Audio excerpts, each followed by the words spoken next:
Hey, Elliott. First of all, obviously with the way things ended last year, how excited are you to finally just get back on the field at this point and, not necessarily put that behind you, but, be able to look forward to something else?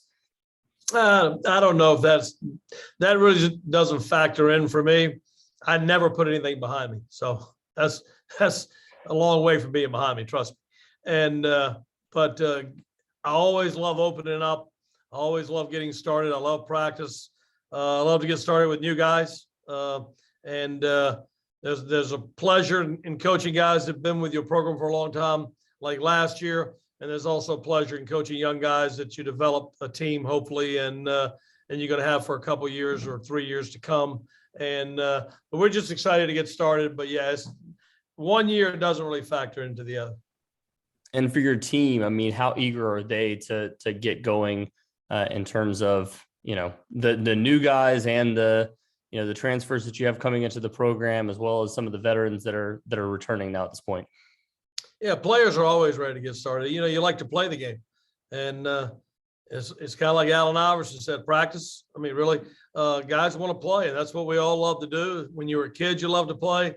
I guarantee you, little kids, Christmas can't come fast enough, and for parents, y'all like to slow it down a little bit, and that's the way it is with baseball. Players can't wait till opening day. I'd like to slow it down a little bit and be a little more prepared. But anyway, it's going to be fun, and we got a great group of guys. Coach Hart, Coach Chrysler, they do such an unbelievable job of recruiting players, not only with a great level of talent, but high character and work ethic. And it's just a lot of fun to be around. Appreciate it, Elliott. Alec, go ahead. Yeah, hey, Coach Avent, you kind of going off that with all the newcomers and all that talent. I mean, just how impressed are you so far with the amount of talent you have, both with the transfers and the freshmen coming in? It's just, like I said, we got some guys that are very talented.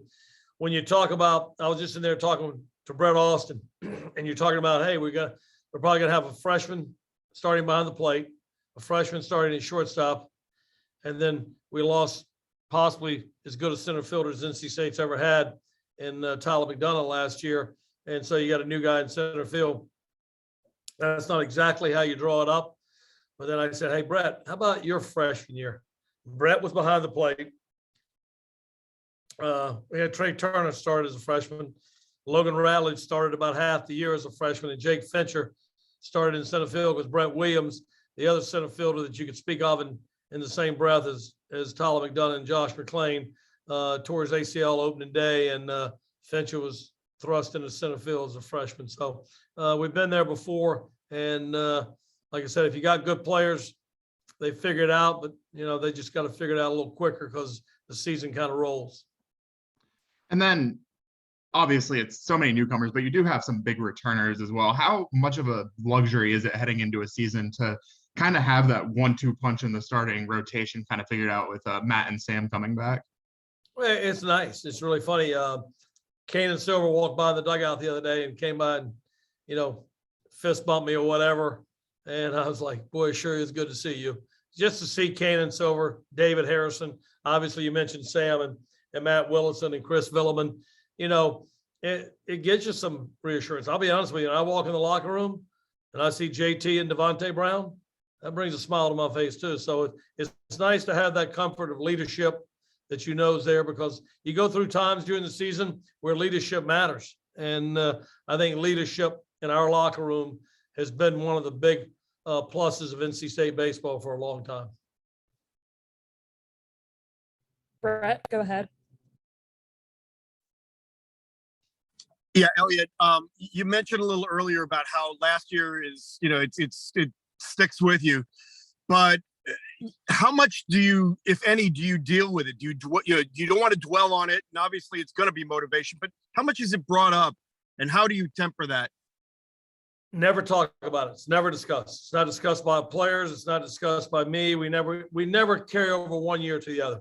All you can do is just each season is a different season. Each team is a different team. That's why when you're making a journey with this team, you can always say this is the last time this team will actually be together as this team. So we never discuss it, but do I think about it constantly? It'll never get too far away from me. And I'll never forget it. And but it's never discussed, not one day, as we get ready for the season. How much motivation do you guys take from that, especially you and the guys who were there? I don't take any motivation from. I don't take motivation for anything that was wronged me in the past. I don't believe in chips on my shoulder. I'm not a guy that believes in that kind of stuff. Revenge. I don't believe in that kind of stuff. This is a whole different team. Last year is in the rearview mirror, and the more you talk about it, the more you just drag this team down. It won't be discussed by me, and certainly don't think it'll be discussed by our players. Thanks. Good luck. Will, go ahead. Hey, Coach, could you talk about the development of Matt Willis and what you kind of expect from him this season? Yeah. I don't ever try to get expectations too high for anybody. I think that's a bar that you shouldn't give people. And but Matt Willison, I told him the other day, about a week ago, we were sitting in the dugout. I just said, Matt, how proud I am of you. Like, he has grown so much. Last year, he and Chris Villeman grew up during the season as much as I've ever seen two players mature during the season. They were good, but they went to great. And he committed himself. He went off this summer to Seattle and did some things out there. And his focus on baseball now is totally, I don't know how I can define it being different, but just locked in on baseball. And he came here as a two-way player. He quickly made a decision, as Sam did, to be a pitcher only. And I think both of those guys see themselves pitching in the big leagues one day, and they're on a pace where they're setting a track forward in everything they do, whether it's nutrition, whether it's taking care of academics, whatever they need to do to progress toward hopefully a lifelong of baseball is what they're doing. I'm just really proud of Matt Willis. Thanks, Coach. Matt, go ahead. Yeah, Coach, hope you're doing well. I wanted to ask about Sam Hyder. What has made him so effective over the past couple of years, and kind of piggyback off that, the different arm angles that he uses on the mound. Have you ever seen that from a pitcher? Oh yeah, I've seen it. And it's very effective. A lot of people don't do it. I'm surprised more people don't do it. I mean, when you see different, you got to have a certain amount of athleticism to do it. It's not easy. To repeat your delivery is not an easy thing. Now you're having two deliveries, so it's kind of like a switch hitter. You don't see as many switch hitters today as you used to, and you got to have two different swings, and they have two different deliveries. But I've always said about Sam Hyder, since he's been here, he's just a baseball player. If he played football, I'd say Sam's a football player. Sam just has a high IQ for the sport that he's playing. He competes at a high level without getting flustered. Like, nerves are a part of any game that you play, whether you're on the first tee at Augusta or whether you're preparing for a Final Four run in basketball. Nerves are a part of everything, and Sam tempers that as well as anybody we've had here. And he's always done that. He's an amazing person and a very good baseball player. Then a quick second question: the new renovations that were announced. Just your thoughts on it and how excited you are to get some improvements on Doak Field. Oh, I can't wait. This has been a dream of not only mine, but every player that's ever played here, every coach before me, Ray Tanner. This was what drove Ray away from here. Ray never wanted to leave. It's what got me here, and it's been something we've tried to do several times and thought we had it done, and it just never worked out. And now we've made a commitment, and we're excited. But it's not just that I'm excited. Every baseball player, Turtles Allen was here this week with his family. His little girl Ryan was visiting our campus. She might possibly come to school here. Turtle shares a home run record with Tracy Woodson here at NC State. Alex Wallace was here a couple weeks ago, meeting with Ben Broussard of the Wolfpack Club. Former players are so excited because they know the commitment that they made here, and they still follow our program. All former players follow NC State's program. It's their program, and they're so excited to see something finally happening here that's indicative of the success that this program has had and that this program deserves. And as I'm in the press box right now, I'm looking at new pads going on the outfield wall, and it's is telling a story out there. I see 48 players that made it to the big leagues in this program, 3 World Series appearances. They just put up 10 first-round draft picks. They're telling a story of NC State baseball that recognizes the great tradition and history of this program. So there are a lot of big things coming here to Doak Field, and I'm excited to see them, as well as every former player that's had a part of this. All right, we have time for one more. So Corey, you can go ahead.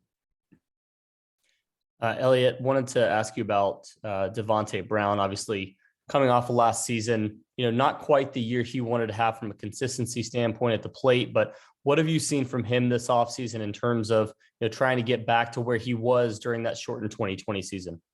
Devante Brown's just a winner. You can sum it up really easily. He's just a winner. And the leadership, I told him on several occasions this fall, you and JT stayed back behind, and they could have signed too. They could have both left this program. And with all your players leaving, all your friends leaving, it's easy to leave as well. And they made a commitment to stay here, and their leadership has been unbelievable this fall, carrying over to the spring. And we're going to need their leadership, because we know there are going to be ups and downs in a season, and their leadership is going to be important. So that's where Devante Brown comes in more than anything. All players have to struggle with the ups and downs of this game, because this is a hard game. You're not ever going to have the consistency that you want in this game. And but Devante's got to measure that, and he's got to deal with that, as every player does.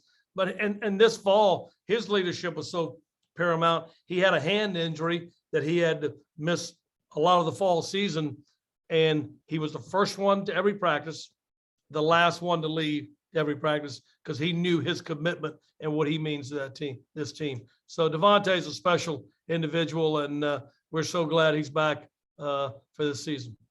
And we know about Sam and Matt, but who are the guys competing for that third spot in the rotation right now? Everybody.